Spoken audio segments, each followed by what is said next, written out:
People, father, it's been a very long time since we talked about Liberia. Can you guys imagine? I'm sorry, Johnny, my Liberian people. And this particular story actually happened in October of last year, I believe. But we still have to talk about it, especially for the sake of those of us that don't live in Liberia, those of you that are not following Liberia news. You must hear something. Ladies and gentlemen, something just happened. Please meet 19-year-old Emmanuel Tolu. Emmanuel dropped out of school at the age of 9 in order to earn some money and help his family. So it was really hard for his family to take care of him, and this was shortly after his dad died in a drowning accident. We are not sure about his mom, what's happening, but we know that he had to go and live with his aunt, and then he became a motorbike driver some years after that, taking care of himself, barely making ends meet. As a matter of fact, he didn't even own the motorbike that he was driving. He was lending it to hustle. He would drive it when his friend is not using it. But in October of last year, he was biking when he found a plastic bag by the roadside filled with cash. We're talking about a mixture of US dollars and Liberian dollars. The whole amount of money totaled $50,000. He had no idea who owned the money. He could have easily said, wow, this is a divine provision. You know what I mean? This is an answer to prayer. He could have gone and do like Thanksgiving to celebrate what God has done. Amen, somebody. I mean, he found the money. But guess what he did? He gave this money to his aunt to keep for him until he could find the owner. I was like, wow, even in this age, we have people like that. And he didn't even say he want to borrow some of it. You know how some people would do. Let's just maybe $500, you know, just to keep body together until we find the owner, and then we can, you know, hopefully they will repay us now. They should give us some kind of reward. So let's just take something out of it until we find the owner, you know.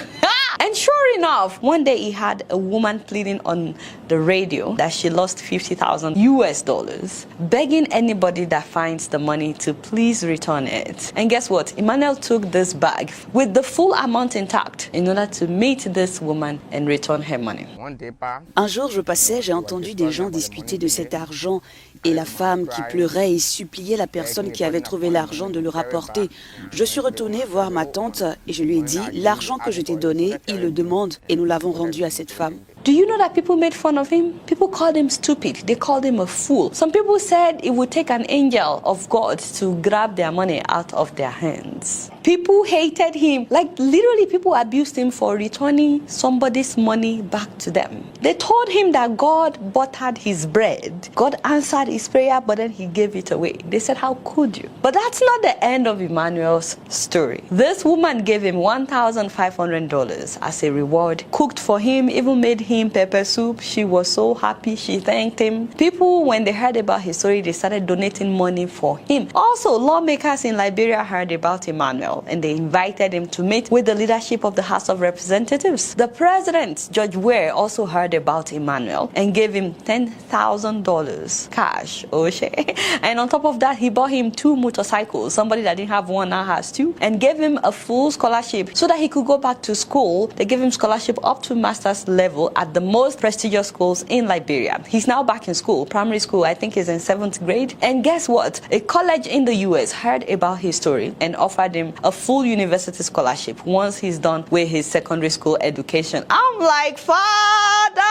On top of all of that, the president, Judge Ware, made him the ambassador of integrity, and they put him on a monthly salary of $500. And then they have the promise that once he's done with school, that he can work at the president's office, where he will get even more money as salary. And now big companies in Liberia are making him their ambassador, giving him money, giving him endorsements, including gadgets like brand new phones. So my people, you see why it is good to be honest no matter what, no matter your circumstance. I mean, it is good to be honest and be trustworthy. You know, he could have easily made excuses based on his financial status that he needed the money, but that was not his money, and he returned it. His message in different interviews that he's been granting, especially to young people, is that it is good to be honest and that do not take what does not belong to you. I was like, wow, in this age where so many people are not just dishonest but feel entitled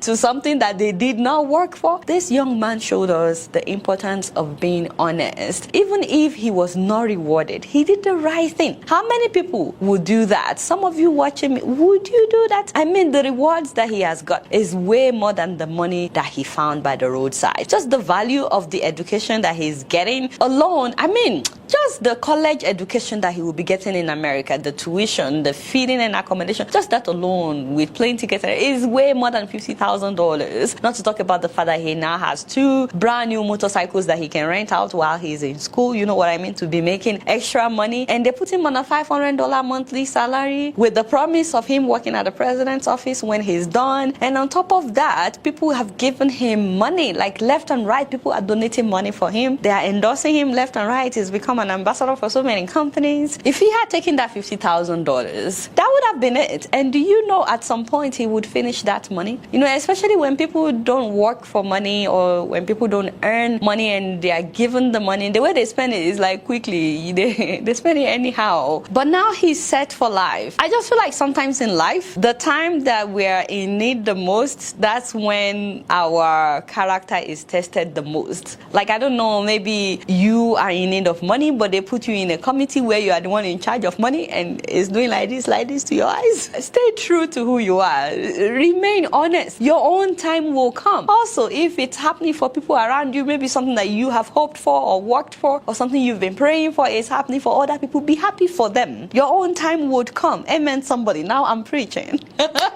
But for you, integrity is very important. You know, the funny thing is, those that tried to stop him from returning the money, because some people tried to stop him from returning the money, the people that called him a fool for returning the money, they are now celebrating him, and many of them are even saying that even they would have returned the money. Yeah, right. Let me know what you guys think about this story. We're so proud of Emmanuel, but would you have returned the money if it was you? Let me know in the comment section. You guys now don't know much. Guess what?